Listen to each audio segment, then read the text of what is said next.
Okay, you're good to go, Jeff. All right. Welcome to the Barrington Planning Board meeting. I am Jeff Rand, I'm the vice chair. James Jemison, the chair, is not here tonight, so I'm the acting chair. We also have present Ron Allard. And we have two alternate members that are now going to sit because on the board because we have three people that are actually four people that are active tonight. The people that will be acting as board members, Andrew Memlenikas and Donna Masucci. And we have Steve Diamond, who is participating by video. And can Steve hear me? You should be able to, yes. All right.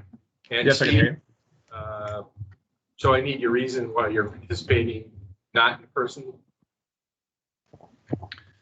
Same answer as before. Okay. Specifically. Which is? Doesn't have to be personal, just Yeah. it's required by the law why you're not present. I see. I'm appearing virtually, both because it's more convenient for me and because I still have concerns around the COVID situation. Okay. Convenience, but not convenient. But the COVID. Yeah.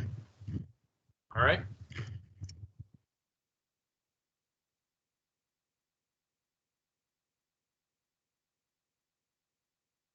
So we also have here tonight participating is the Marcia Gassis, who is our town planner, and the administrative assistant Barbara Irvine, and the great Connor McIver, our video expert, also the town.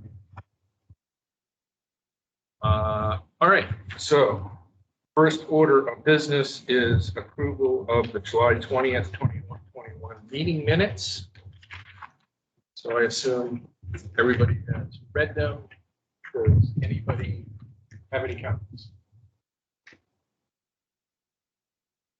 Except reading this as written. All right. Second. All right. Motion by Ron Allard and seconded by Andrew to accept the meeting minutes as written. So I'll do a roll call. So we've got Ron Allard. Allard, aye. Andrew. Aye. Donna Masucci. Aye. Steve Diamond. Diamond eye. And Jeff Rand, aye. All right, so the meeting minutes have been approved.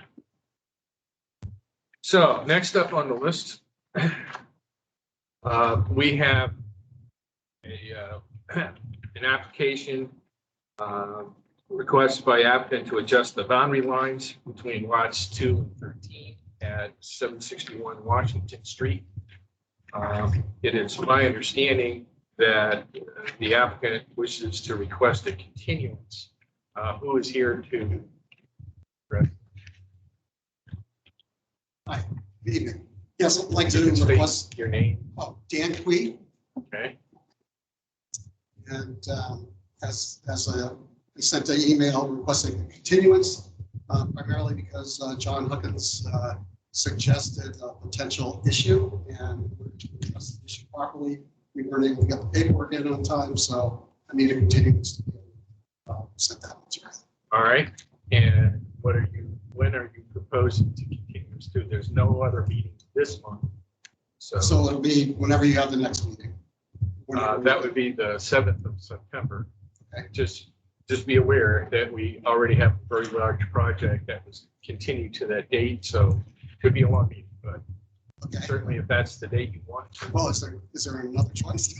Well, I mean, we have meetings like in September. 2 weeks later. Yeah, there's the 7th of September or the 21st of September.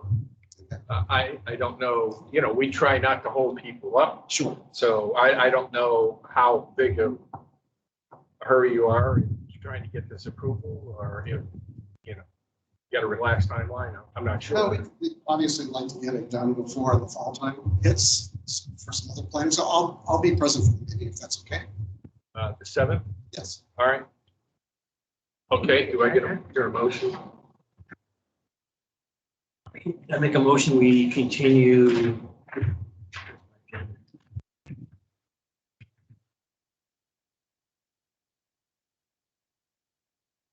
5-2-2N13 GRHO/HPO-21-LL until September 20th. September 7th, sorry. Thank you. Seconded. All right, so we have a motion to continue this case to September 7th by Ron Allard and seconded by Andrew Melanakis. So I will roll call vote. All right, Ron Allard. Howard, aye. Andrew Melanakis. No. Andy, No. Sorry. Okay. Donna Masucci. Suchi, aye. Steve Diamond. Diamond Eye. And Jeff Brand votes aye. All right, so you have your continuance. We'll see you on the 7th of September. Thank you very much.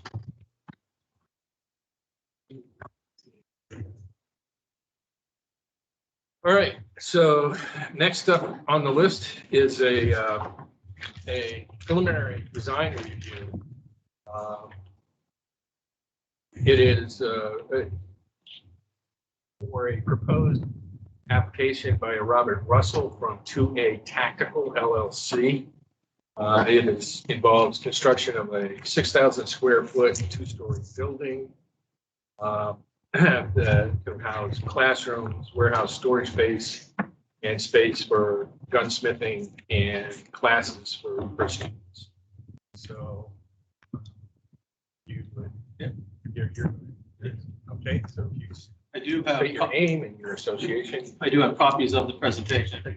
Okay. So I just want to make a note. I had 2 notes, actually. Number one, if everybody would silence their cell phones, that would be appreciated. And second, this is a design review. This is an opportunity for the applicant to seek input from the board and the public so that can be incorporated into the final plans and the application. So, but nothing on the part of the applicant or the board constitutes a commitment. The application, when it's submitted, will be evaluated against the regulations, not on statements that are made. Okay, so Scott Franklin from New Hampshire Land Consultants. With me tonight is Rob and Scott from 2A Tactical, as well as Dwayne and Dan from Unified Builders, who will be constructing the project. I'll start out showing the existing property and then work into the what we're proposing. The existing property is owned by Stephen and Pamela Lindsay. It is at the corner of 125 and Bumford Road. Actually has 759 feet of frontage on 125 and about 1,000, a little bit over 1,000 on Bumford Road. The lot is forested, upland and wetland. There's about 6 acres of upland on the property with about approximately a 3-acre wetland.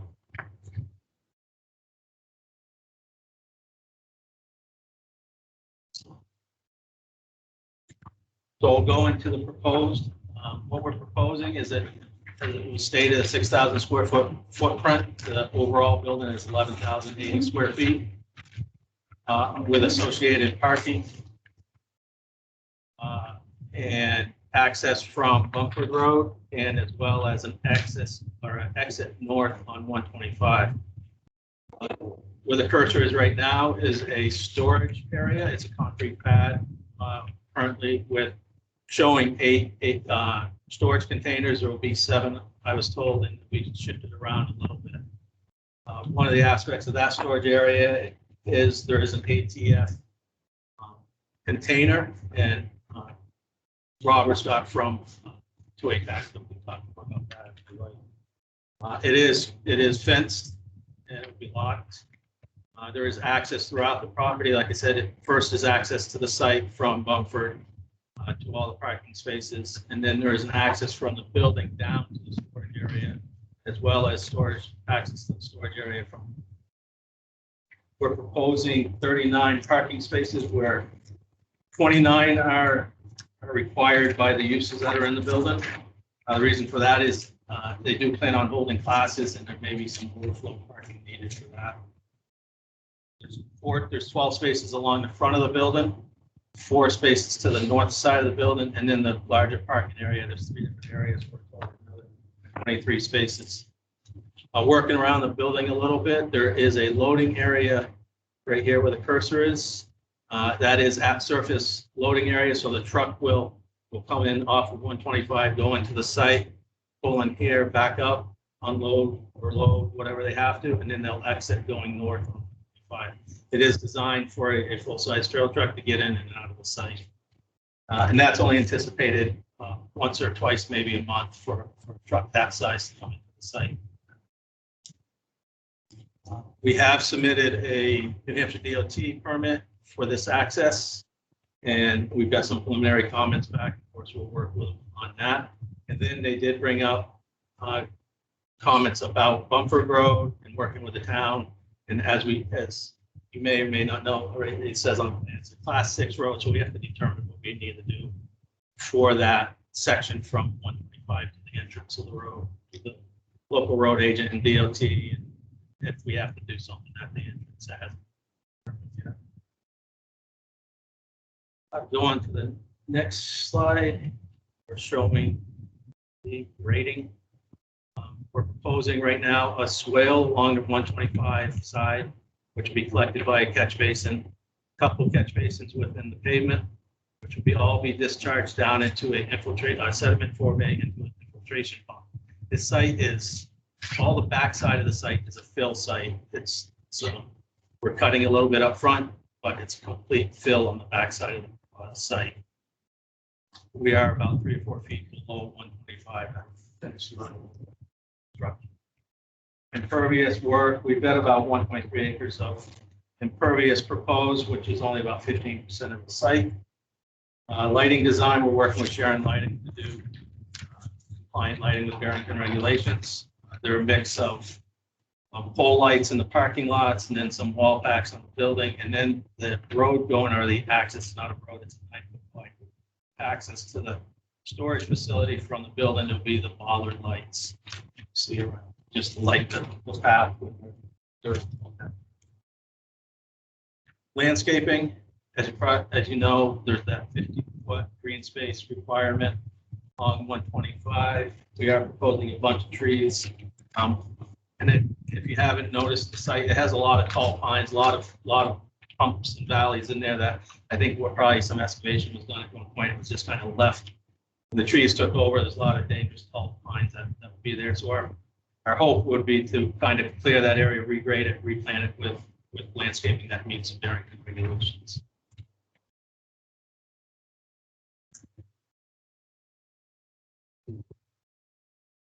This is the preliminary landscape plan that we put together with street trees. I believe it's every 30 feet or whatever the regulation is, and then some shrubs in addition to that, and then some along the driveway and parking lot. Of course, one of the concerns is the commercial to residential buffer. This edge here, the closest residential buffer is to the north, and we have about 280 feet from the edge of the parking to the adjacent buffer, and that's going to remain wooded as it is right now. I think that kind of covers the site, but we do have some renderings I'd like to share with you.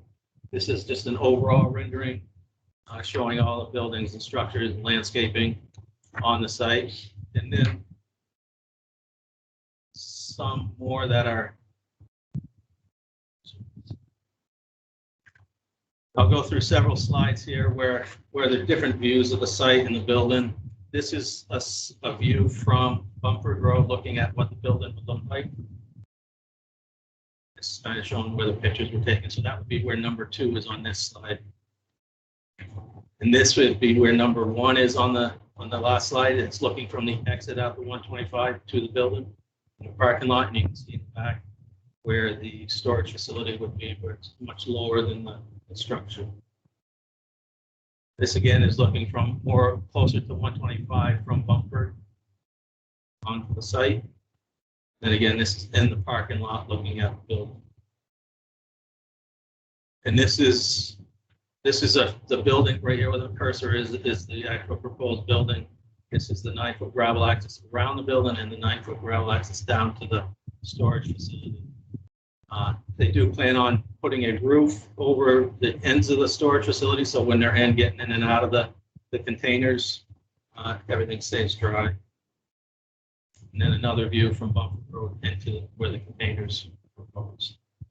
Then there are several slides of interior shots. This is of the second floor, different offices and waiting, the access down to the first floor. Classroom back right corner. And this would be the first floor. This is where the loading area is, where the truck loading, unloading of product will occur. And this is walking into the business with the stairs going upstairs and into the first floor. And these next few shots are just kind of inside as you look around the building. The second floor up here is cantilevered over the first floor, and then the offices and stuff behind them. Then a view from the second floor looking down to the first floor. And again, I think that kind of covers our preliminary presentation, and open up for myself for questions for 2A Tactical or Unified Focus. All right, thank you. So, members of the board, we have some questions.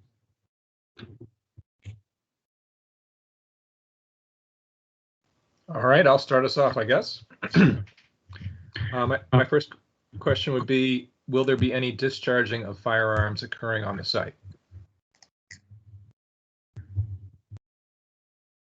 My name is Robert Russell. I'm the owner, and the answer is yes. Is there going to be a range there? No, So this is into a container or whatever. so we have a test fire room that's built inside the facility. The walls are going to be designed to withstand probably around from a tank. It's going to have full ventilation. It's strictly for our gunsmiths. We fix broken guns every day. It's not a range. It's a test fire room. The public doesn't have access to it. Yes, it's that 33-foot long room in the back. So the technical answer to his question is yes. You won't be able to hear it from the outside. You'll barely be able to hear it from the wall next to it. And that's 360 degrees of protection. So that's the back, the front, the roof, and the floor, including spalling. So we've taken this all into account. Great. So I think I heard you say that the public will not be using that now or in the future, as is your current plan. It's not a range. It's for our gunsmiths and employees. We have never allowed public to, public doesn't, it's not a public range, so public would not use it. What about the people that are taking the No, that's not part of our class. No, and just for what it's worth, I have no intent of part of building a range is no intent of our business plan. So I'm just going to say it now, because I know people have asked outdoors or indoors. It's I don't know what the future will hold, but I can tell you with all honesty, it's not something we're looking into. Renaissance has a fantastic range. White Birch has a great range. Major Waldron's has a great range. I shoot at all three. We have our own niche, and I don't have any interest in making another range and competing with the three of them. So we do our own thing, but we do need the ability to test fire guns that we're repairing, fixing, and modifying. So that is strictly for us, for employees, and only certain employees can use that. Yeah. Great. I have another question if it's the right time. That's good. Yeah, I just want to make a note on that. That is something that in the notes on the plan that is what you saw. That might be something that people would like to see. And that is accurate. Yeah. Yes, 100%. Okay. Yes, Steve Diamond, go ahead. Will there be, where will any significant quantities of flammable or explosive materials be kept, as in significant quantities of ammunition? Well, we're gonna have an ammunition aspect of our store, just like Renaissance and other typical outlets. I don't know if the ATF, I would have to see if they give specific guidance on specific quantities in a retail area. But what I can tell you is the bulk of our ammo is going to be stored in those shipping containers that you see in the back, because I would prefer most of it be out of the building. It, you know, ammo that's ready to fire is actually one of the least dangerous things. It's the components that are more dangerous. So ammunition in and of itself doesn't shoot when it, you know, there's a lot of misconceptions that people think. As part of your operations or your classes, will people be loading? No. No, we're going to teach loading classes, but there will be no gunpowder or no flammables in the class. So we're going to be teaching about loading, but we're going to be doing it in such a way that we won't actually have to use. There's certain binaries that we can use that we can substitute for gunpowder, like little tiny pellets of plastic, pieces of plastic. So there's things I would never ever have a classroom.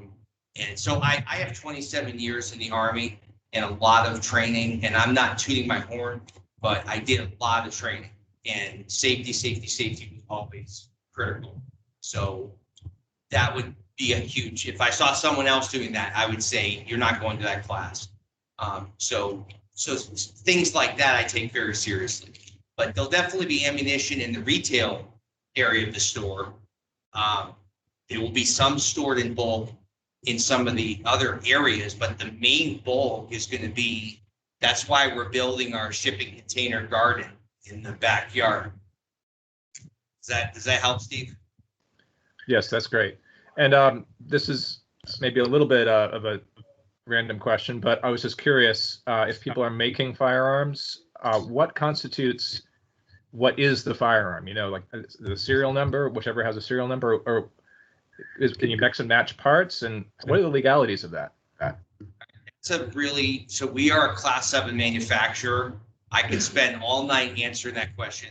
What I can tell you is we do manufacture firearms, and we do it strictly by the law, and the law is set by the ATF. There is some guidance from the state of New Hampshire, but 99% of it, 99.9% of it comes from the ATF. Generally, a firearm is a serialized item. So a silencer is a firearm, but I don't want to get into a lot of minutia. That's a very big question. And yes, we manufacture firearms. I'm not trying to, I'm just explaining it's a big answer. I'd be happy to talk to you offline. And if you have more questions, I'll answer them. You obviously are going to have permits for this facility from ATF. We already do. So we already possess all these permits now. Right. So although those are interests for the board, those are really not within our purview to regulate anything. So What I'm telling you is we have the permits now. Yeah. We're going to carry over the exact same permits to our new location. We're just going to change our address. But storage of ammo and stuff, that's site specific, so I mean, we would work with Rick Walker. I know the fire chief, I respect him. So if he had, you know, had some, you know, NFPA information to tell me, I would follow it. One of the things I like I to didn't mean to cut you off. Sorry. that was the touch on, I didn't in my presentation, is this is an existing business within town. Been active Since 2015. 15 and they've outgrown their space. Now they're looking to build their own facility. Right. So the question is, in the back where you're gonna have your shooting, where they're going to shoot in that spot, what you want to call it? That 30-foot long concrete. Correct. Yes. So how's that set up for when they do but, how's that set up? Do you have a tank or something like a plastic? So there is a commercially built item at the end called a bullet bunker. It's actually something that we purchase. It's made, they make it for the government, for police departments. It's rated up to a certain caliber. We would purchase it for up to whichever caliber we would be shooting. And it's an OSHA-approved way to contain lead and the other items you get from byproducts from fire, the actual projectile, and it contains them in the unit. So they don't just ricochet off the wall.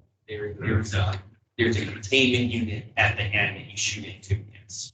How would you sure your grants? How would you pick that up? Right. So the room itself has ventilation.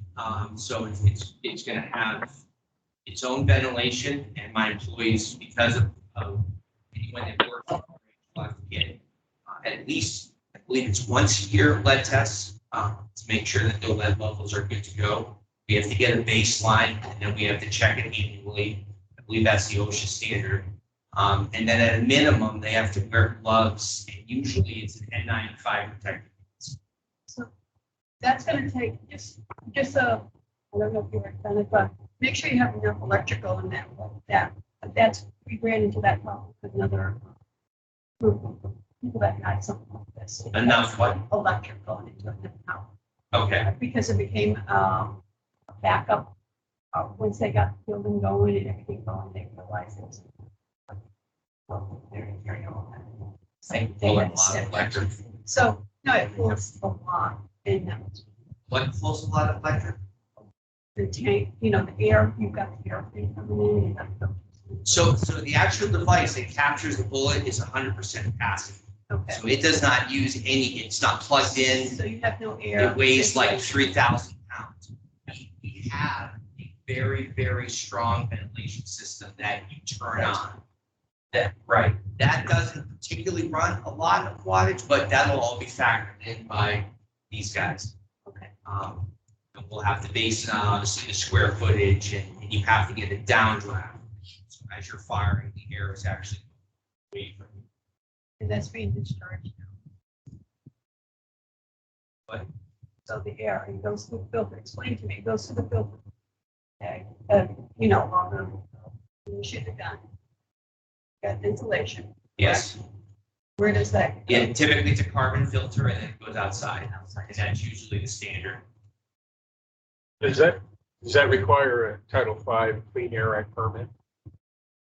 I wouldn't be able to answer that question intelligently. I don't know. No.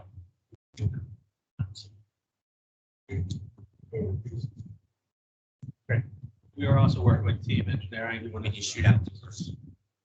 I understand, but you got a facility ventilation Right. under Title V. Yeah, I mean, if it does. I at one time used to have to address this part of it, but they should, you have emission sources. If they exceed certain values, then you have to do annual reporting.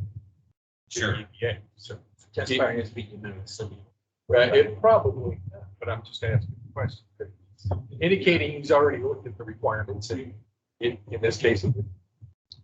Yeah, don't know. Okay. Donna, did you have? I mean, I'm the captain of the ship. I don't mind answering questions. Well, downdraft, that should be negative pressure as well, right? You have negative pressure. Correct. So there is some venting behind you. We're going to have some kind of a lattice of this bulletproof material. So, you understand the air you actually feel, much like we feel right now. If the target is down there, I would feel the wind passing me like I do now. Well, it should be negative pressure. You open the door, it goes down. Well, you open the door, you turn the fan. It should be negative pressure, so those fumes don't down. Correct. Yes. Yep. And then it's on a timer. So when you're done shooting, it stays on we will determine how many minutes based on the square footage. But no one is going to hear this outside. I don't even think people upstairs will hear it. That's my goal. These renderings are good. I don't, do you have emergency exits? I don't see any emergency exits. There's actually, at least three exits on backside of the building. So those are windows with the exits. On the first floor there are. Yeah.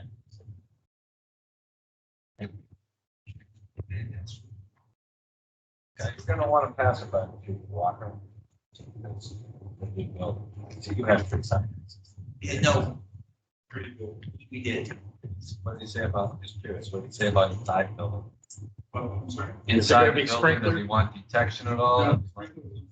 Not sprinklers, but regular fire alarm, full station. Smoke alarm, nothing. Oh, yes. Well, smoke alarms. I see. I wouldn't build this building without smoke alarms. Well, it's not big enough for sprinklers, right? It's gonna be steel structure. Yes. So it's not- Must be happy with the access.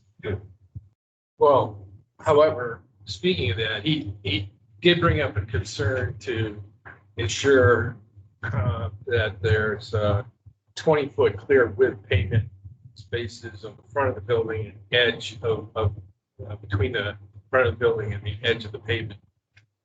So he wanted to ensure that he can have access 360 degrees around the building in case there's a fire. Discuss that with him as well. We have an idea.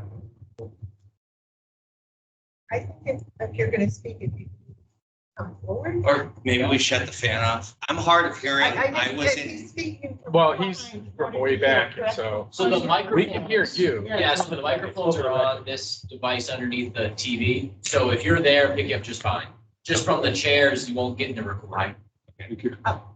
Thanks, So Marshall. everybody can hear me. Dwayne from, Dwayne Watson, community.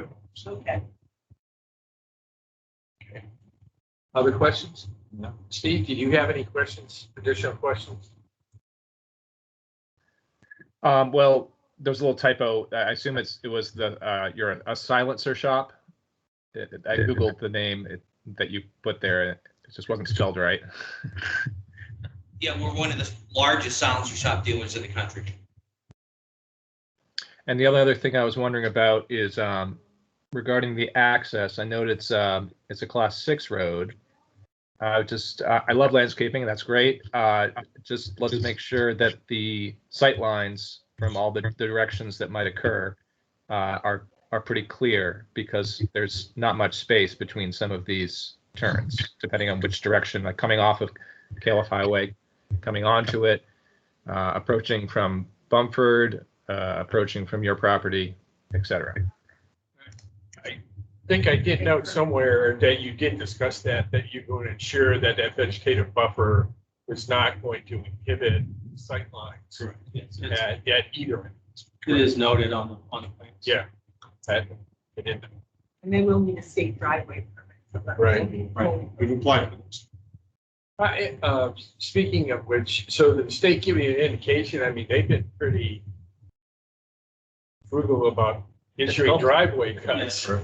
I submitted the full highway permit and spoke with Jim Hewitt while he sent me a review. This property's been in existence since the early 1900s, so there's never been a permit pulled for this property, so they should be able to get that one permit. They're reviewing it.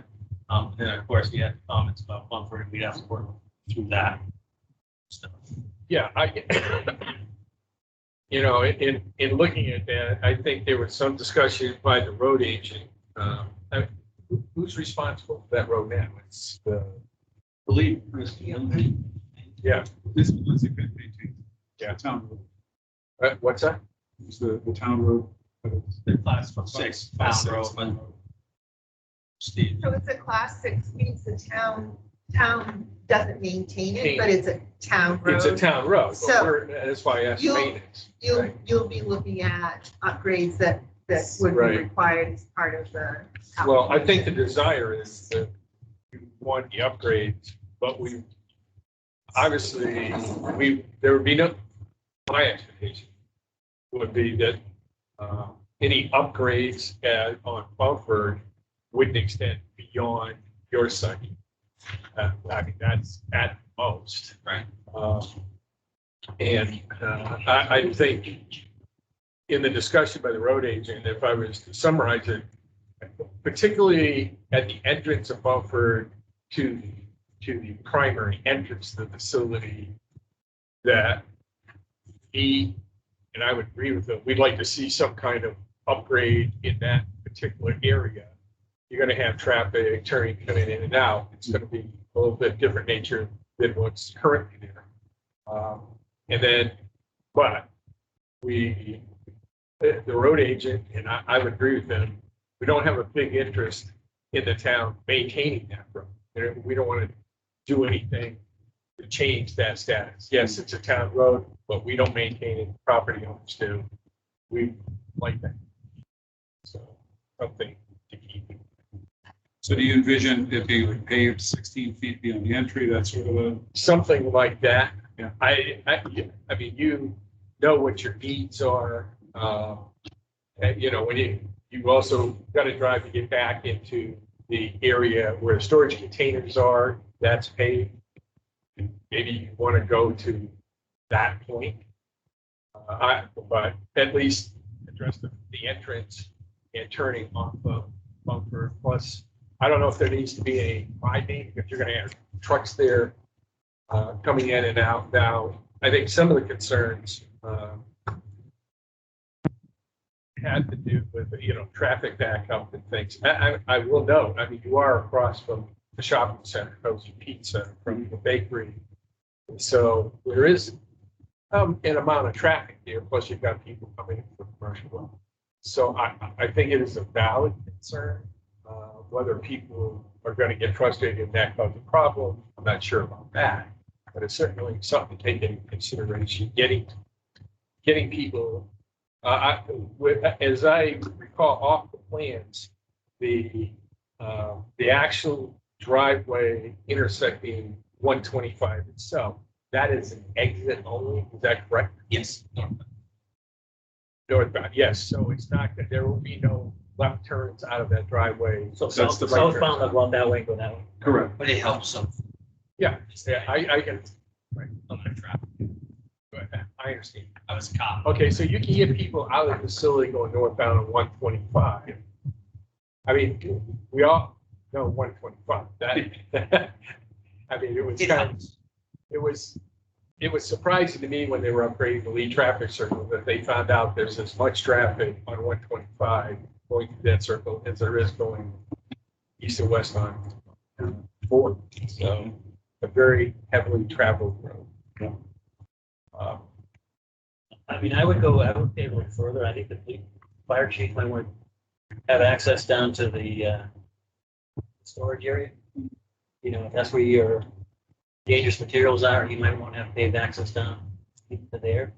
But I think that'd be something worth discussion. And given the nature of the intersection with Mumford from both the lower and upper driveways there, I'll call them upper and lower, primary storage area. One of the things that you need to address is being able to get fire apparatus in and out of there, that you'll be able to make the turns. That's Yeah, this is designed for full size 63-foot. okay. Because that's something that commonly is an issue.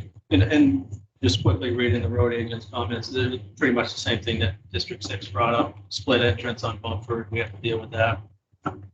With a split driveways, where one goes over the land, and then one's within the right of way. Now, our town planner asked the question, was the lot created pre-buffer prior to implementation of buffers around wetlands? But if I looked at the plans correctly, you wouldn't enter a buffer even if one existed. Is that correct? Well, it would, in this plan, it shows a little bit of grading into the 50-foot buffer to that wetland. Okay. It was created in 1929, as far as I went back to DOT. So it's been a lot in existence for. It makes a difference to note that it is a lot of record, so it hasn't changed, what hasn't been changed, modified Right. since then. So technically that buffer doesn't apply. Okay. Even though you noted it. Yeah. I just wanted clarification.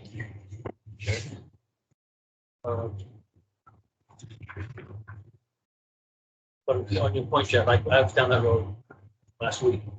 Sidelines. They are, that is a straightaway down through there, and they've already said they're gonna ensure the landscaping doesn't interfere with the site, but that is a long straight there. Where Oh, it's straight. commercial way, yeah, all the way, It's like, I know, from Beauty Hill right to Golich Dairy Bar is a nice straight shot. And I can, because I get to Golich, get back during halftime of a football game, not missing them, so. But just kind of a little reference for you where that proposed driveway is, this area right here, where the person is Posey's entrance. Yep. And then it's about 200, 250, I think, north driveway where Commerce Drive. Right. I actually went by there and looked at it on my way here. So Yeah. Make sure I understood. Is that right across from the entrance to Cozy's? No, Cozy's See, is down. That entrance is there. Okay, so the Right. exit to Cozy's is up there. So Cozy's, Way, so their Bumford Road in their exit will be almost equidistant on either side of the entry to Cozy. So it's really staggered.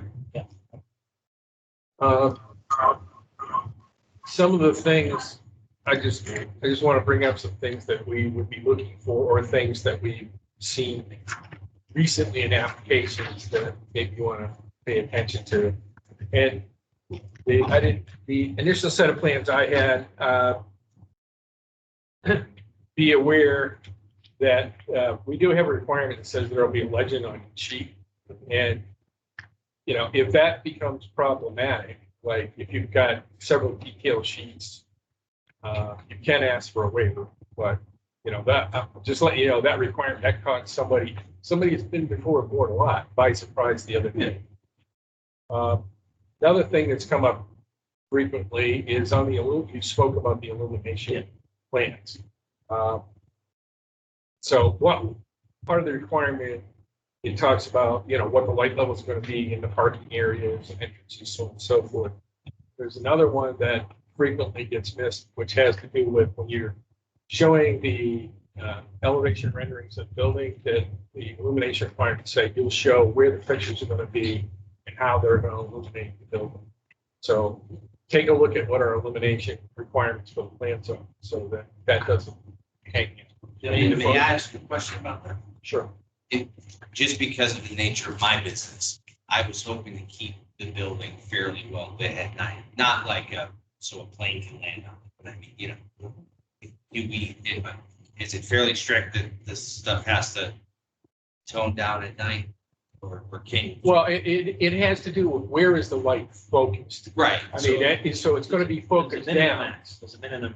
Right, and we have requirements as far as what will the light levels be on the ground Right, around the not building. shooting across them. Right, and Someone's house. right, and in fact, we'd say, you know, these are going to be down point. We're trying to reduce light pollution, so it's not just like the old days when you just had a bulb sticking out. These are going to have to point downward to, you know, share the light. I'm sorry. It's gonna be, you want me dark, He's got all the. dark sky compliant, what they call it. But I'd like to, you need a photometric study to show that those are. All right. Obviously, it should go without saying, you know, you're going to have that. I mean, you do show it here. You're going to have an extensive drainage analysis, as well as plans. We're going to expect the details of. We just submitted a partial set. Okay, for the detention pond and, you know, those things. And Bernie Temple is the PE that's working on it. There. It is actually already prepared. Given that you have Sediment Bay detention pond, I assume there are maintenance requirements that are going to go with that. Yeah, there'll be their own operation and manual. Okay. and drainage. Okay, all right, so, yes, we're gonna wanna see that, we're gonna, you know, both for during construction as well as, and post-construction, what those maintenance requires to be, and who will be, well, the property owner. And this it won't fall under AOT, but it will fall under SWIP, so we'll have to prepare that. All right, and on a similar note, the same thing with the vegetative buffer is that you need to specify what the maintenance requirements are gonna be for that. Because in town regulations, we say not only do you have to have it, but you have to maintain it in good shape. So we are interested in, what are you gonna do to maintain that buffer? Okay. On a different topic, you're gonna be doing gun manufacturing, which I assume, you're talking metals here, you do gun repair. I assume you have blades. I don't have a Grinders. but we plan to get a lathe. Okay, so those, you use cutting oil for those type of things. Yes. So there are certain chemicals involved. How are they going to be stored? How will they be disposed of? So So, how will you ensure they don't migrate outside of the facility? so I'll give you an example right now. We have an evaporator. We have a permit from the state of New Hampshire to have an evaporator. So we take, like, if I sweep up the floor of areas that have like contaminants, we don't dump that in trash. We dump that in a $10,000 machine that I have at my current shop, which is at my house. And that machine actually is a treatment machine for heavy metals. So the reason I even bring this up is I'm very proactive with making sure that we take care of issues like that. So I don't have a lathe and I don't have any machines that actively run cutting oils, although I'm very familiar with what you're talking about. We will make sure when we get to that point, those things get taken care of. We'll have a proper spill kit, you know, the full 55-gallon drum with all the, you know, the sausages in there and all the pads. And we'll make sure that we have a service that will pick up the final end result, which is the cutting. Well, looking at this rendering, where would those operations take place? Well, we may not have a lathe in the beginning. So what I'm trying to say is, Well, where is the gunsmithing taking place in this facility? okay, so the guns, no, This is first floor. First floor. So that long hallway, Right. this area here, Okay. and a little bit back here. We're obviously going to be using some hazardous materials storage cabinetry, the OSHA-approved stuff, the yellow cabinets, like fire cabinets, and also certain things we're going to store per the OSHA guidelines in some of our connexes. So it'll be done by the book. I just don't know. You're asking me about a piece of machinery. I don't know. Well, okay, so I was just using it as an example The of answer is something we're that gonna do it uses, correctly. you know, petroleum products, you know, fluids that you can't release in the environment, other things that you may use in your operations. Right. So I guess the board's going to be interested in, I mean, I hear what you're saying.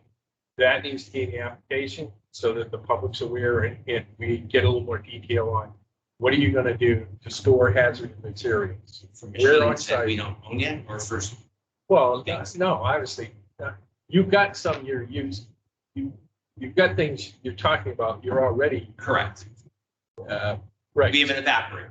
You're right, you have an evaporator Yes. to address issues with heavy metals and not Yes. releasing those in the environment. That is correct. Okay, so we would like to see Yeah, in the that's actually application something a description of, you know, what hazardous materials do you have and how are they being handled Yes, and stored and to ensure that aren't released outside the facility and they're properly disposed of.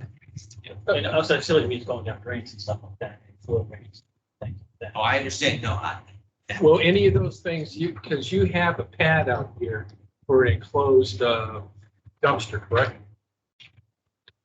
I think on the. well, the standard side of pickup the- dumpster.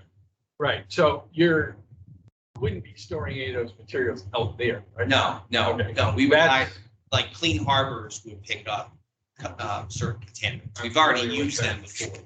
Yeah. Yes, Everything I'm is familiar. yes, and what I'm trying to explain to you is that I already do that and I go already above and beyond, and we will provide every piece of documentation and every certification. There are people that go right by the letter. There are people that skim under and dump stuff in rivers. I'm the guy that goes way above because that's just how I. So I'm just letting you know it's not going to be a problem. I appreciate that. We're It's not, my years in the military. we're If you not- spilled a little cup of oil like that, they called out 6 fire engines and a helicopter to dig up a, I was Navy and you know what I mean? I spent 41 years working with the Navy. So I take that very seriously. I understand, and I'm not questioning you on what No, your I current didn't take ops it. are. It's just the public's depending on us if we approve this facility Right. to ensure that you're going to be a good neighbor and it meets all the regulations. So we just need the information. You say that right. 100 years from now, we don't want a Superfund site. I understand. No, and Like the Dover landfill. having been a manager of the shipyard and having dealt with that is no fun. Yeah.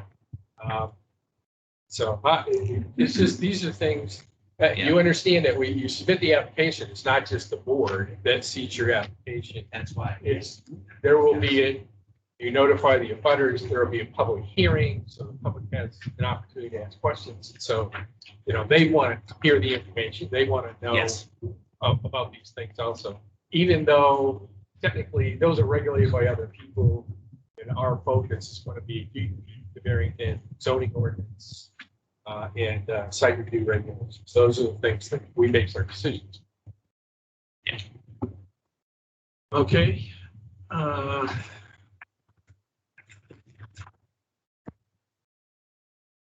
There's anyone? Yes. Yes, go ahead. Is it handicap accessible and do you have elevators? Do you have handicap? Yes, yes. Yep, we have a Lula spec for the inside of the space. So we have 3 handicap spaces. Front. Sorry, 4. It's changed. I added an extra. Then We have a lot of these safe veterans that come to check. Is there a? Yeah, sure, it's right here. It's right here. So right here. Yep. There's your elevator. Yep. That picture is up right. Where's right? It's on the right-hand side, buried. There. Is that going to be buried within a containment, like a concrete vault? Or? They bury it with, let's think differently, bury it with the sand material that you have.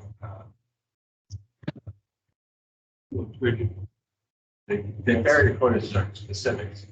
They have anodes and all that stuff, so that nothing can rot and things like that, but they bury it with a base of sand. Sacrificial animals, very important. Yeah. Just, they measure the water level, nothing worse than that.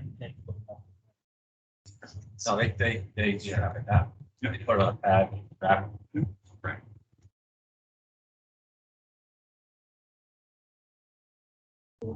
Some windows on the bottom. Security. Yeah, that's why there's not many windows. Yeah. I didn't want it to look like a prison, but I also wanted to not make it open to thieves, having been a police officer for 14 years. It's on the main road, it's an easy egress for a smash and grab, and it's not going to hurt my business ever. And looking for Bristol again, I mean, it's really Chief Walker's thing, but that emergency exit, why wouldn't it be better to put it here? Seems like to me the natural, you got 2 in the same room, but you got machines and legs. Put it where? Show them where you're talking. Yeah, there are 3 doors in the rear. Yeah, why isn't that door there? It is there. It's actually just what you see back. Or the next one, Show you. right in between those 2. Why isn't it emergency? Why did you move that emergency exit over to the? So you've got the one in the little rectangle that you see there, that's the stairwell in the rear egress. And then the wall that you see in between, it's just plastic strips for the zoning for the temperature. There's a plastic strips are there, right? Yeah, where you see. Going from the foyer back into Yeah, that. that one right there. Why isn't that over? So this is the egress for the stairs. This right here is an archway. And it just has the plastic. Okay. And that is the loading. And that's, and this right here is the loading That's area right loading, here. That's the gunsmithing area. Well, no, the gunsmithing area is really all over Machine here area is there. with some machinery here. Wait, put your finger on that, right there, that one. Why isn't it in the, move it to the left a little bit, a little more. Why isn't it there? Over here? You get two in the same room.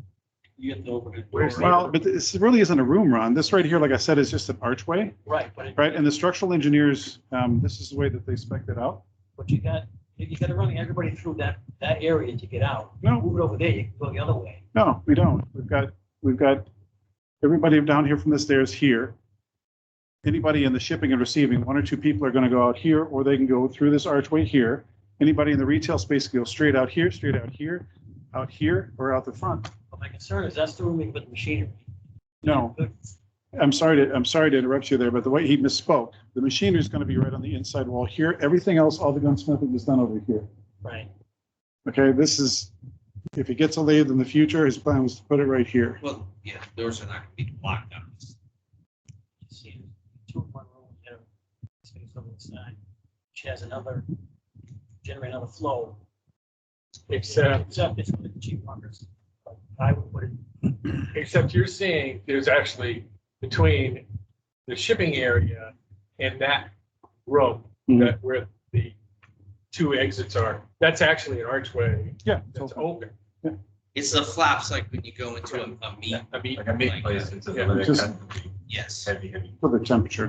Which in the that sun, way, in the also- summer. You can also go the other way, just easy. well, yeah, so, Oh, but then you've got to go from the retail space here into here. well. I would be more concerned about You go the, through the warehouse receiving area to there. yeah, well, no, It's- but you'd have to go through here, Ron, and then go over here and go out. You can, I would want my people to be Right, able to go right. straight off the retail space right out the well, door. and if for For some some in there, I can reason, go that way. but if for some reason the middle of that room is blocked and there's a problem, they can just bang a left and go out the stairway. Yeah, it actually exceeds the code according to the engineer. Right across from the overhead door in the shipping area, there's another, what is Yes. that black? So what this is just another overhead door, right? Another- So if they want to bring in any product or any sort of displays, this is the large, like 6-foot roll-up door.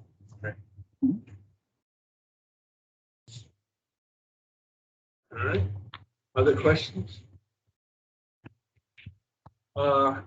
So at this point, I'm gonna open it up for public comment. So if there's anybody that's been listening, if there's anybody here that would like to make a comment, if there's anybody that has been listening remotely, if you're on a phone, then it's *6 in order to unmute your phone. Right. And if you can put your hand up if you're participating on Microsoft Teams, and we can unmute you, or you can unmute yourself.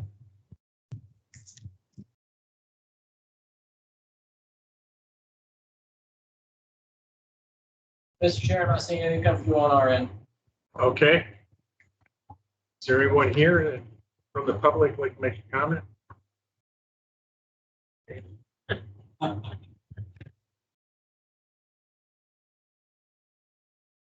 I'll ask again for anybody that's monitoring remotely, if you'd like to make a comment, *6 on your phone, or raise your hand or unmute yourself on Teams. I'll give it another minute, and if I hear no comments, then I will close public hearing.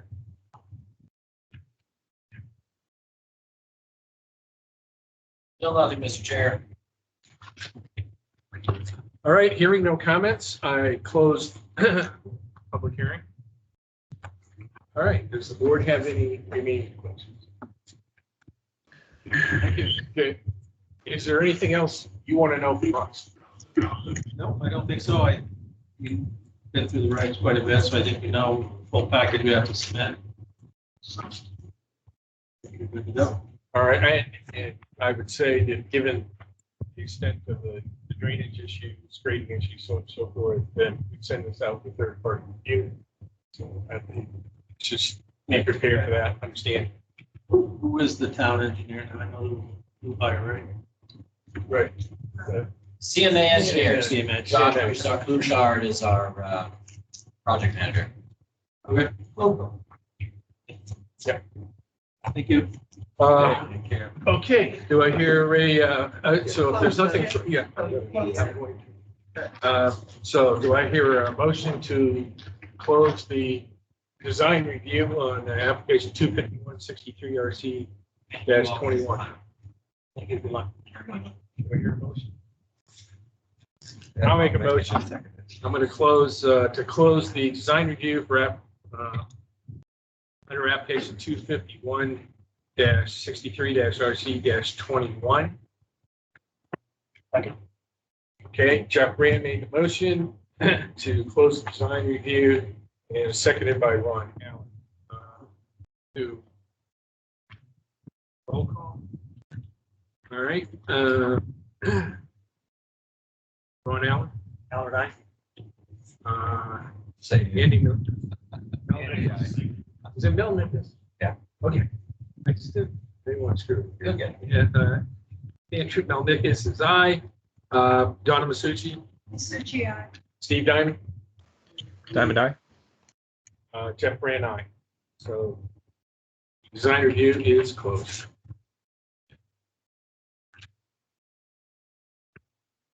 Okay. On to the next item, which is a review of a request fees for a building permit on 331 Long Shores Drive, which is a private road. The replacement. It's a replacement home, okay. Well, then, okay, but But it is a replacement. it is a replacement. Yeah. It's a It's a fabricated home. Yeah. Apparently. Same footprint? Same, I don't know. It's I think it's a double I wide. don't know if it's the same it's so many footprint. times. It does look that way, but It'll be on a slab. they can actually pre-manufacture a home in two sections and bring it in. Yep. It's kind of, it's not a mobile home, it's a two-part, Right. Prefab. Yep.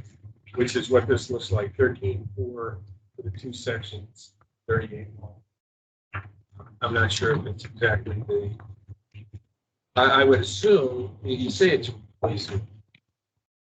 Or this is land cleared, cleaned up, some debris removed, and put the slab down. So there was, it says a new single family residence, so. Replacement. Okay. Okay. So anyway, so this is on, You have so that- they want to, on Long Shore Drive.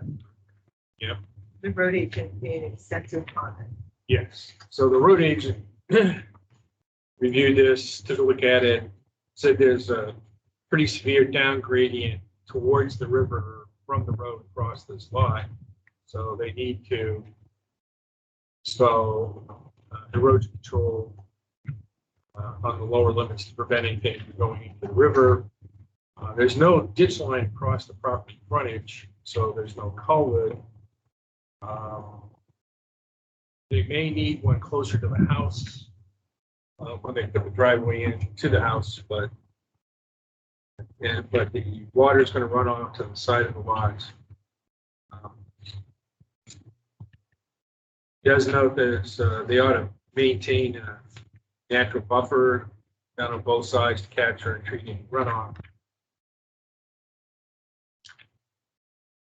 So that's what he has to say. I guess Long Shores Drive, he does note that it's not great shape. What's that? no, it's not. Okay. Lots of potholes, but It seemed to me it'd be a good idea to have not just erosion control, but prevention in the sense of, for instance, water bars or crowning or other ways to minimize the velocity of the water and remove the water at the earliest possible time off the road for this property and others. Well, I don't think there's an issue of water on the road. He's saying that from the road, the property slopes pretty steeply down to the river. That's what Right. He wants the flow. It sounds like he's saying you got the house, so the flow needs to be directed out to the sides of the property so that it doesn't migrate down to the river, if I understand this. Well, usually the issue with compaction stuff is the road itself becomes the water channel. And so however you avoid that happening is the best thing. Okay, so, but he does, what you just said, his comments that have been included in the memo, the select board says erosion control should be installed and maintained between the lower limits of construction and the river. Then he goes on to address the long term. So the memo already does address installing erosion control during construction.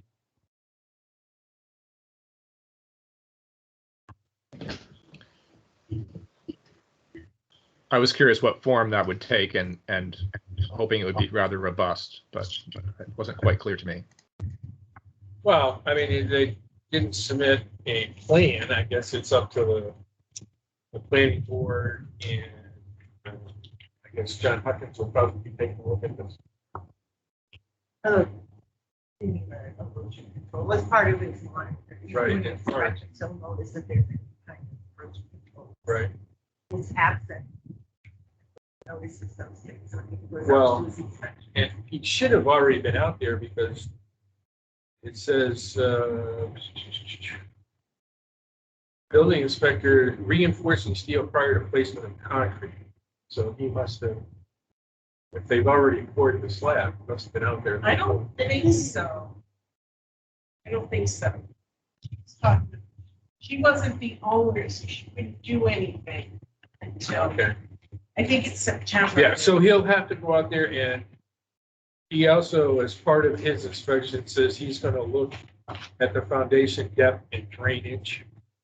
So he'll be out there looking at the line. We Sure. have to do erosion control anyways, it's on every building permit. Yeah. And John does, his information is probably based on building permit on when he has to do. Barbara, is that erosion control during construction or forever?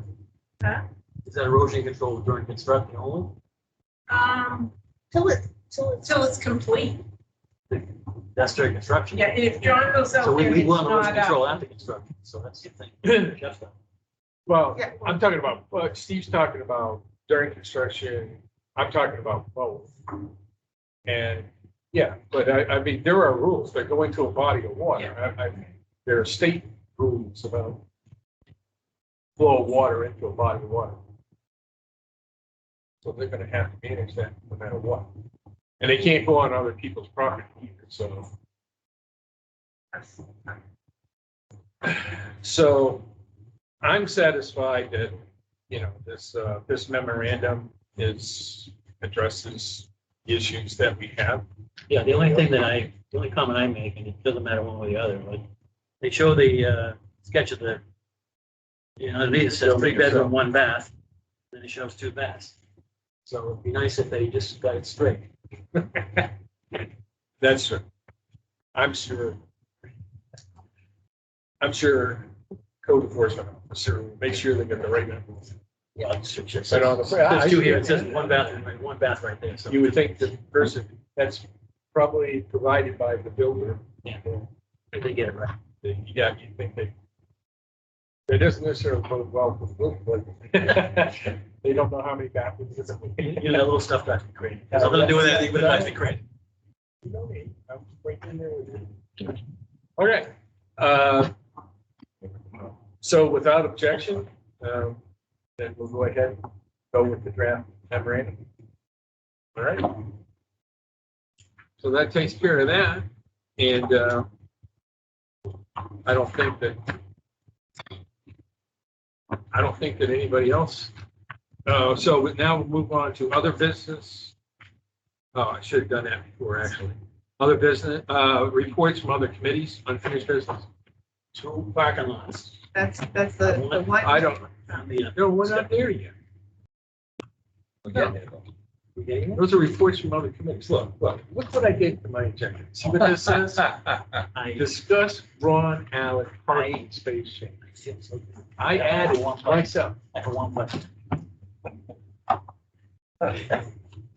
All right, so is there any reports from committees, anything? All right, so I guess Yeah, we're just gonna have to bite the bullet and deal with this. rumble, rumble. Yeah. All right, Mr. Allen, so talk to us. What paragraph, what specific change, and what justification do you have for that change? Already submitted that in writing previously. Less than a page as demanded by Steve Dunn. It was, Which was very easy to keep under page, by the way. In specific, it was that one section, correct? Yes, the parking standards. yeah. I don't have. to have that Table 6, page 42. So under residential, all 3 sections on residential, it says 1 space for the base requirement, change that to 2 spaces. And you want the board to post that for them? Yes. Discuss and then we can post it to the next formal, final. So, so if it's a bed and breakfast, 1 space per unit plus 1 space per permanent resident. Well, I want to change it to 2 spaces per unit, Well, what about the 1 space per permanent resident? just the base requirement. So, Well, why wouldn't it be the other way around? That there would be 1 space per unit for the bed and breakfast? Because when people come to a bed and breakfast, they typically don't bring 2 cars with them. It's 1 person or 2 people, they're sharing a room for the night. Or several nights. Now, for the permanent resident, well, before we move off of that, my assumption was that was for the ones of the bed and breakfast. well, but that, they would be 1 space per permanent resident. So I'm thinking typically in a bed and Okay. breakfast, the owner, so that would be the people that you'd want the 2 spaces. for. Yeah. In fact, in that case, I think that one I would be okay not changing. Okay. I think I'm gonna let go. See how tricky it is? It seems so straightforward. And then it's a little glitch. That's why. Right, okay. Good discuss. So for bed and breakfast, you're now saying, let's leave that one. Yeah. 1 space per unit, 1 space per permanent resident. Right. All right. And that's per permanent resident. So there's 2. Yeah. All right. So now we're back to, the next one is general residential standards, 1 space for dwelling unit plus 1 additional space for every group of 3 or more. I would take, So if there's 3 people in the house, you could, but this already says that you're going to have 2 spaces if you've got 3 people or more in that house. So if you build a 3-bedroom house, you're going to have 2 parking spots per this current one. just me, I get 3 cups. Well, okay, money bags. I only have 2, but I would say the average on our road is over. okay, but I'm just saying, we're talking about changing the requirement. Yeah. You're saying to put 2 spaces, but then that would mean that you would have to have 2 spaces plus another space, 3 spaces, if you've got a 3-bedroom house. I wouldn't count the bedrooms. Oh, okay, if you got 3 bedrooms, you got at least 3. Why didn't you guys just say a minimum Well, of 2? I'm just, Two, the minimum of 2. We I'm- don't start. wait a minute. I'm just saying, if you got a 3-bedroom house, then you're assuming at some point in time, you would have the 3 bedrooms occupied. How else can you determine plus 1 additional space for every group of 3 or more? We don't run around town counting those. Yeah, that's right. Well, my concern though there, Jeff, is that if someone builds a house, it's just me, like me. Yeah. And then it gets sold and all 3 bedrooms be occupied by somebody else. Right. But they've got 1 space because it was just them when they built the house. So it should be, Okay. it should be a basic requirement that Well, could extend in the future. so I agree with you. So here's what I'm saying though is I understand what you're saying. You can't necessarily count that the bedrooms are all going to be occupied. But we can't go around counting noses. Right now, your place only has one occupant, so does mine. Yeah. But I've got 3 bedrooms. You've got 3 bedrooms. We could sell our houses and a family of 4. There was a family of 5 that lived in my house before. I don't know, 6. So you're right, but I don't know how else. I don't even know. This says for every group of 3 or more. I don't even know how we enforce that requirement today. And I don't know of any other way other than to base it on the number of bedrooms with the presumption that at some point in time that those bedrooms are going to be occupied, or it's an indicator for, it's a surrogate for how many people are going to be in the house. Because we have no way of knowing how many people are going to live in the house from one day to the next. So I suggest keeping it as simple, Right. as simple as possible. I agree too. Because you're also talking about, basically private property. We're not talking about, if you're talking about residential and you're not talking about Right. commercial. Right. So Jeff, if I'm hearing what you're saying, you're kind of going over 2, but you would change the 3 to bedrooms. Right. I would say, because right now, in hindsight, looking at this requirement, I don't even know how we enforce that. It's, Is there anything on zoning on that? Because if you guys change that, you can change zoning. too. well, Mr. Howard. I'd have to go back to, It's in power. I don't have the zoning.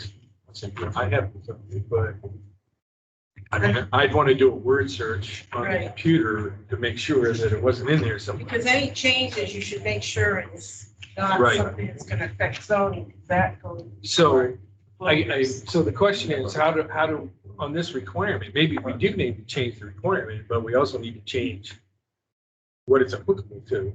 I would say, on general residential standards, and these are minimums, I guess. Then I would say for any residence, you just have 2. That's where the way you go. And historically, I know Ron lives in a kind of a different type of I neighborhood. thought you said a different world. No, because of, But it was funny. historically, it's not that, it's not been an issue. The number can change, but it's not unusual for people to have, 4 Right, well, cars. yeah, I know. But if we change it the way Jeff's suggesting, that's more consistent with the next category, which is really ties into rooms and bedrooms. So we could go with basement of 2 and then add additional requirements depending on the bedrooms. I would never go to the bedroom. I would say just make it a Unless you're minimum of talking 2, a period. commercial, multi-family. 5-bedroom, you think, Multi-family. I think basically less.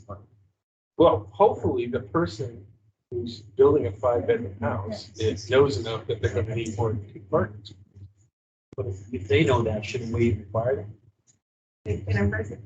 I think if somebody. Well, I think if- this And makes for remember the amount of 5 bedrooms. setback we have too in our, for the most part, the setback for a standard general residential, lot is considerable amount of setback too. Well, yeah, I was going to say, the other thing is, at my It's the house, commercial, the multifamily that is always going to be your most concern, which that's the addressed, first, the next. the last Right. few. Well, why wouldn't you add that for additional bedrooms, add a parking space when the next category does that? It's not inconsistent, we already have those.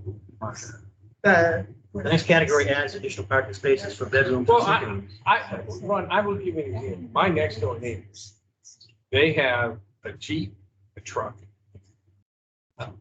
SUV, and their daughter's staying with them. So there's 3 people in the house, but she has a big SUV.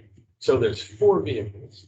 They've got a 2-car garage, but then, they don't have, essentially they've got 2 parking spots and they got 4 cars. Sometimes they figured out how to move cars around, one car behind the other, and they got a driveway that's 80 to 100 feet long. Do we really care? If they have to move their vehicles around, and they got, I think the whole intent here, as I understand it, is we don't want people parking in the street. That's what we don't want. I think we want one, yeah. So that's the primary impetus behind these requirements. Somebody's got an 80-foot driveway, they got 3 cars and there's 2 parking spots. Well, they purchased the place knowing that, or purchased the cars knowing that. And if they have to move cars around in their driveway, that's their problem. Yeah, but Why is it our problem? because if they start not doing that, in the middle of the winter, they don't want to move the cars in the morning, so they start parking in the street. I don't think you Yeah, can The control person who leaves in the morning first is the person that arrives home first. And the person who arrives last goes out last. He blocks the person who is out in the morning first. So then you have a situation where they don't want to do it in the middle of the winter, so they park on the street. I have to say, I haven't seen it be a problem. I haven't seen people do it. Not even in Dover, because I know somebody that's got property over there that's got 4 rooms rented out, and there's only, parking off the street is difficult. They all know, you better get, the town can actually come at you if you've got a vehicle sitting in a roadway. But why would we have 2 spaces for a 3-bedroom and 2 spaces for a 5-bedroom? That makes sense to me. Well, that doesn't make sense to me. The question is, are we going to require them to build extra parking spots? I think we should. We don't require them to pave it. Is that a parking spot? Is it still not paved? I think the extra bedrooms drive septic requirements, all kinds of requirements. I think if it should require one place to park as well. I think if you get 5 bedrooms, you get more than 2 adults in the house, driving age adults in the house. So parking in versus, what if it's, people have gravel driveways. Do you consider that consider that a driveway or a parking space? Well, I think the definition of parking space is a little ambiguous, and I think it should be clarified. But I think that however you define it, we're talking about the number, right? So I don't, without getting into how you define it, I think 1 is the wrong number. right. So we're talking about changing general residential requirements to 2 space per dwelling. That's straightforward. That's pretty straightforward. And I don't hear support for additional for other bedrooms. Right? What I'm hearing from everybody. I'm going to rewrite my motion depending on what I hear. well, this says for it current requirement, 1 space per dwelling unit plus 1 additional space are going to be grouped from 3 of them. If we say, if we say 2, that actually covers everything that the requirement in the vast majority of what's in here now. That's a minimum. And most people provide a lot more. Anything new we've had come forward, we've had a considerable amount of parking. Well, do we think that anybody's, going to what Marcia said, the setbacks, nobody's going to build closer than 40 feet to the road. So there's 40 feet of driveway they got to have. There's 2 spaces to get that you can park in to get to the 2 spaces. Okay, so what I'm hearing is preference for 2 and then no extra requirements for. No, because we're going to say, currently this would drive you to 2 if you had 3 or more people. We're just going to say, you're going to have 2 people. And I'm okay with that. Okay. No additional for extra bedrooms. There's not a lot of support for that. I don't think so. Plus, if we go back to where we started with, well, can you really, you don't know how many bedrooms are occupied, just like we can't count noses today. If we just make it a cut and dry. I think that's better, right? Because, this is during construction. Once the construction happens, if the headcount changes down the road, you're not going to do anything about it. That's right. Can't do anything about it. We can't do anything about it. So if we say 2 up front minimum. Nothing else. That's it. I think so. All right. What about this? Okay. I'm hearing. Yeah. So for group dwellings, this is 1 space for 3 bedrooms or sleeping units. I still think 2 is the right number there. 2 for every 3 bedrooms. I could live with it. Donnie, anybody? I'm happy with the. Go to 2 for residential. We're on to the next requirement.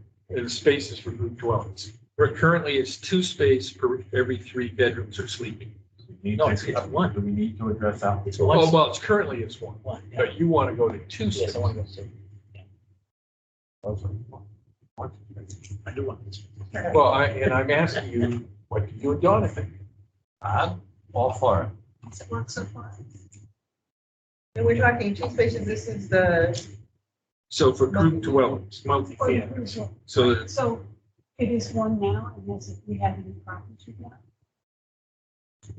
I don't know, but you know, it's kind of funny. If you think about all the people that are coming in, the projects that are coming in, every one of them has been allotting 2 parking spaces per dwelling. plus the garage.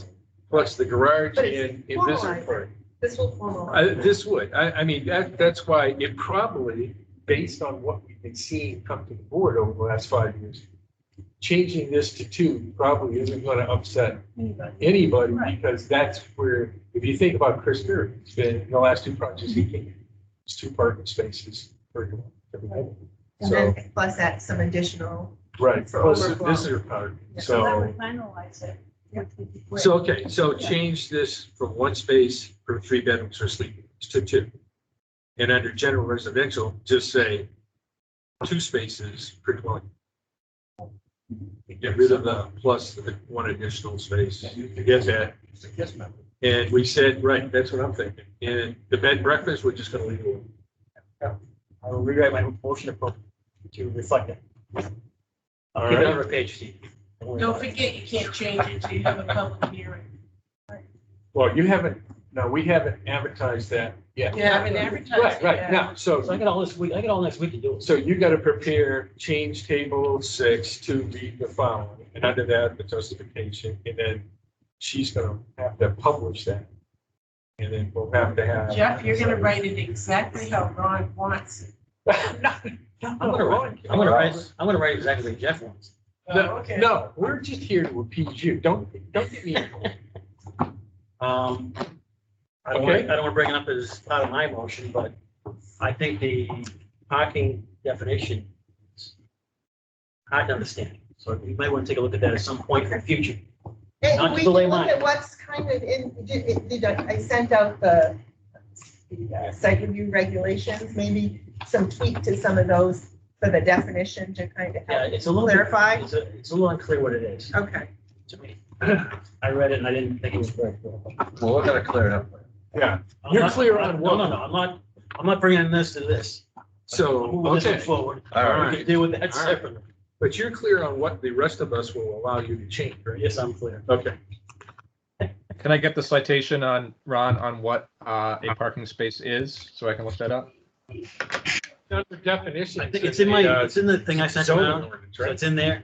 I refer to it, so it's in there, Zoning site. but I reference it, the thing I wrote. Did you reference Isn't it the a site or definition? zoning? Isn't it under definitions? Wherever it is on site. No, it's a section. The parking. We have definitions of both sites. Right, that's what, to Barbara's point, you gotta check. See, a parking space, here we go. An off-street space for exclusive use as a parking stall for 1 motor vehicle. So that's a definition within the zone. You have an issue with that? I think it was somewhere else that, in my thing, I referenced the place I thought it was unclear. Oh, well, But I- but the zoning ordinance take precedence over everything else, right? I'm not gonna, When it comes to definitions. that's fine. Correct. I mean. If we've got a we just want mismatch, maybe- Consistency, they gotta make. If we got a mismatch, maybe we need to fix that. Yes. Make it clear, that issue. But is- that one has to wait till voting. Right. that one Yes. No, well, I don't think the zoning ordinance is unclear. Okay, so make this. So maybe it's Zoning making should match. the site review regulations match the zone. Well, you could, yes, I mean, you can have a definition, you Right. know, under the site review regulations, that just, because it's describing a different situation, but. But the site Yeah. review regulations as well as the subdivision regulations are intended to implement zoning. So if it is a disagreement with the zoning, if it illuminates or it is in greater detail and explanatory than the short definition that's in the zoning ordinance, then that's okay. But as long as it doesn't conflict with the zoning ordinance. All right, have we beat that horse to death? Thank you, Jim. You're welcome, Mr. Allen. I'm glad you're here. All right. So do we have any other business to attend to? No, that's great. Okay, so then the next meeting, date set, it'll be at 6:30 and September 7th in this building. So there's no further comment or business. Do I hear a motion to adjourn? Second. Okay, motion by Don, sir. What, we took care of you. You can sit down. And Andrew Manakis is, Let's go with Andy. Andy, has seconded it. Andy, Donna, Andy, I, roll call, Donna, Mr. Diamond, Diamond Eye. Brian, I, we're adjourned. all right. I gotta hit. Yeah, I know. Thank you for